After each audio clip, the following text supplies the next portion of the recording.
Hello everyone, welcome back to my channel MRM লাইফস্টাইলে আপনাদের আরও একবার স্বাগত। তো আজ 7ই ডিসেম্বর, তো আজকে আমার বড়মশাইয়ের জন্মদিন। তো বাবা তারকনাথের মন্দিরে পুজো দিতে গিয়েছিলাম। তো এসে যে পায়েসটা রান্না করে নিচ্ছি না। তো এই যে এবার মাছগুলো ধুয়ে নিয়েছি, তো একে একে এবার সব রান্না করে নেব। তো এদিকে আমার মেয়েও আমার সাথে রান্না করছে। তো এদিকে রান্না কমপ্লিট, তো ওকে সাজিয়ে গুছিয়ে দিয়েছি। আর আজকে ওর 24 ঘন্টা ডিউটি ছিল, ওই জন্য তাড়াহুড়ো করেই যতটা পেরেছি ততটা করেছি। আমার এই ছোট্ট আয়োজন কেমন হয়েছে কমেন্ট করে জানাবেন। আর আমি তো ভাবছিলাম মেয়েকে নিয়ে হয়তো আমি এই সমস্ত রান্নাবান্না করতেই পারবো না। তো যাই হোক, আমার মেয়ে আমাকে সাথ দিয়েছে, কারণ ও অনেকটা শান্ত, সেই জন্য হয়তো আমি পেরেছি। তো এই যে ওকে খেতে দিয়ে দিয়েছি, আর প্রথম যে পায়েসটা ওর বাবার মুখে ওই তুলে দেবে। তো এই যে তুলে দিচ্ছে।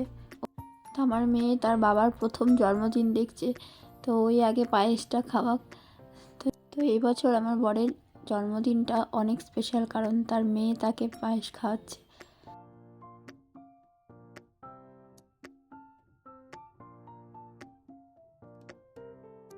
তো এবার দইয়ের ফোঁটাটাও দিয়ে দিচ্ছে।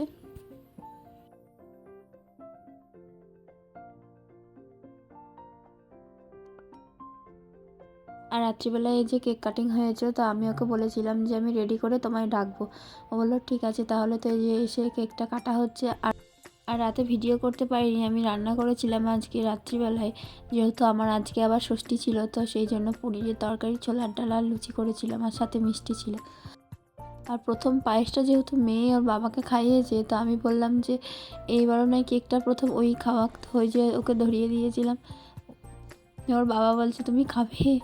আজ না, ওকে দিও না, এখনও তো মুখে ভাত হয়নি। তো আমার এই ছোট্ট মিনি ব্লগটা কেমন লাগলো অবশ্যই কমেন্ট করে জানাবেন। আর এই যে আমার মেয়ে তার বাবার গিফট খুলতে ব্যস্ত।